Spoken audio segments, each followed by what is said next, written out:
gente sabia. Los planteamientos filosóficos de Friedrich Nietzsche sobre el superhombre se hicieron realidad al extremo absoluto a través de los cómics y del género de los superhéroes.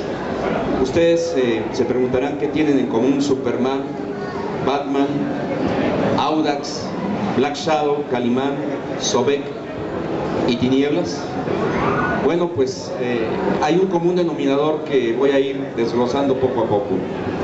Si son tan amables de ir pasando, Superman, como todos ustedes saben, nació allá por 1938 y los jovencitos, los niños de la primera década, de la cuarta década del siglo pasado, tuvimos en él a nuestro superhéroe favorito.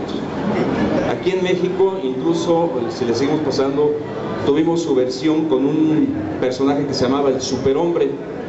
Después ya llegó Superman como el mismo Superhombre. Vamos un poquito más despacio, por favor. Y apareció, ese es el Superhombre original, esas viñetas que ustedes observan ahí y que corresponden desde luego a una historieta mexicana que se ha perdido en el transcurso de los tiempos. Decía yo que Superman pues era el ídolo de muchos de nosotros, de muchos de nuestros papás, pero un personaje en particular se vincula a Tinieblas, que es el siguiente, Batman. Incluso a la fecha nosotros observamos en la capa que usa Tinieblas alguna reminiscencia de el hombre murciélago. Continuamos. En México las historietas empezaron a generar sus propios superhéroes con Chucho el Roto, a quien en la revista Pepín se publicaba ya por la misma década de los 40, principios de los 50. Black Shadow tuvo también su propia historieta y Black Shadow pues fue el padrino de Tinieblas en la lucha libre. Continuamos. Hay un personaje que para muchos es desconocido, Audax. Yo no he encontrado mayor información de él más que esta portada, pero Audax fue la inspiración de Valente Pérez Hernández para crear su editorial, la editorial Audax. Ahí en ese grupo de deportistas, futbolistas todos, el hombre que ven ustedes recostado sobre el pasto es precisamente Valente Pérez Hernández, el creador de Tinieblas, el fundador de la editorial Audax, que insisto, fue tomado el nombre de aquel personaje de ciencia ficción mexicano. Luego, allá por la década de los 60 apareció Calimán, el hombre increíble, producto de la imaginación de unos hombres latinoamericanos. Uno de ellos, por cierto, conoció muy jovencito en Torreón, Coahuila, a un muchacho que hacía cosas increíbles, se llamaba Francisco Javier Chapa del Bosque, y en él se inspiró precisamente para crear a Calimán. Muy pocos saben que aquel hombre, Francisco Javier Chapa del Bosque, era el increíble profesor Sobek, quien también llegó a tener su propia historieta, su propio cómic, dos versiones, una en editorial ER y otra con el periódico Ovaciones. Ya en este caso eran viñetas y en Ovaciones eran fotomontajes. Estas son revistas inéditas, portadas de aquella, podríamos decir ya revista de colección de Sobek, que en alguna oportunidad tendremos el gusto de platicar aquí, porque requeriría de muchísimo tiempo y hoy el homenaje es para mi amigo Tinieblas. Ahí precisamente Sobek en el programa Siempre en Domingo se convirtió en la máxima estrella, y ese que le está apuntando con una escuadra es un servidor a quien el profesor tuvo a bien confiarme su vida ese día. Después Valente Pérez inventó antes a Tinieblas en las revistas de lucha libre, pero no había quien lo personificara, entonces le ofreció precisamente a Sobek. Por eso les decía yo que qué tenía que ver Sobek con Tinieblas. Pues eso, a Sobek fue uno de los que se le ofrecieron el personaje, pero él no lo aceptó porque ya estaba encaminado con el suyo propio.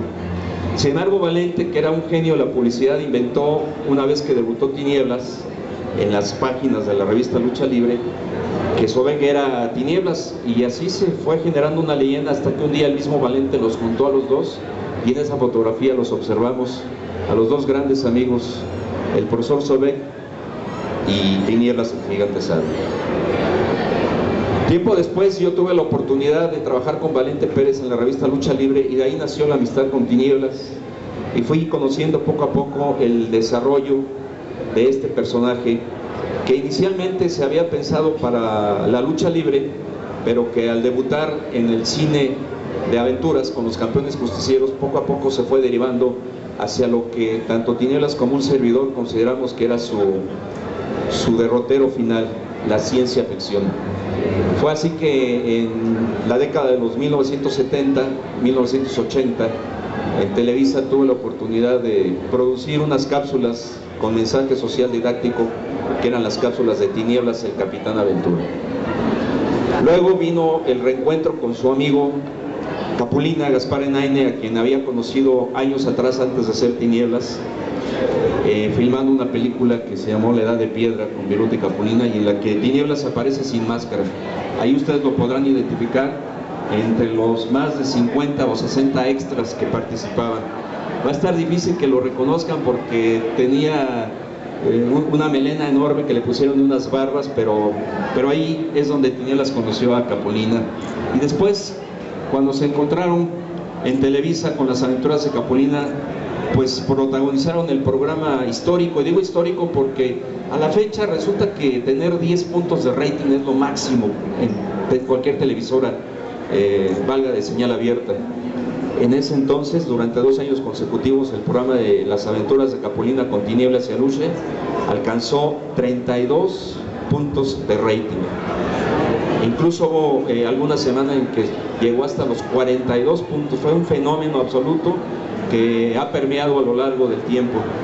Tinieblas luego llegó al momento, uno de los momentos más importantes de su vida, que fue el debutar a su hijo, al hijo de Tinieblas, y apadrinado por gente como Huracán Ramírez, Blue Demon, Felipe Hamlin, Enrique Llanes y Mil Máscaras, fue que llegó Tinieblas Jr. a la lucha libre. Él ha continuado con esta leyenda, y en todo este transcurso, en todo este tiempo que estoy resumiendo a ustedes por obviedad de tiempo, fue que surgieron diversas publicaciones, diversas historietas, diversos cómics de Tinieblas, que hoy, les decíamos, se han convertido en auténticos objetos de culto, en auténticos objetos de colección. Al final de esta mesa homenaje, aquí atrásito, como ya les dijeron, va a estar él dando autógrafos, y seguramente ustedes podrán encontrar alguna de esas revistas de colección.